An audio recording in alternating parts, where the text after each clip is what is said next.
This video will demonstrate one way to turn a lecture into a video using PowerPoint.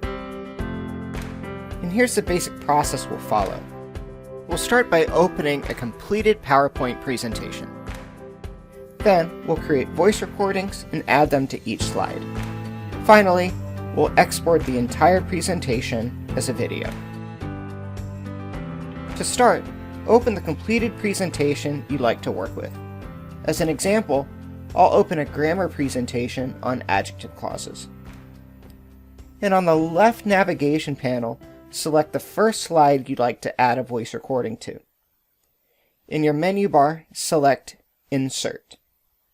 Then on the far right, you'll see the Audio button with a drop-down menu. Select Record Audio. And if this is the first time you've made a voice recording in PowerPoint, your computer might ask for permission for PowerPoint to use your microphone. In that case, you can adjust the settings as necessary. You'll see the Record button on the right side of your screen. You can press that button to start and stop your recording. Remember, we're making a recording only for the slide we selected, not the entire presentation. I'll make a short recording as an example.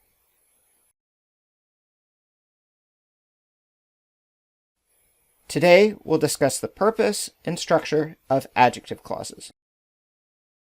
If you'd like to do the recording over, you can select Discard and Start Again. But I'm satisfied with the recording, so I'll select Insert. Now, you can choose the next slide on your left navigation panel and follow the same process. When you're finished with the recordings for all of your slides, you need to export the presentation as a video. To do this, select File, then Export. It's recommended to select the MP4 format because MP4s work on the most platforms and media players. Select Export, and the video will be saved in your computer.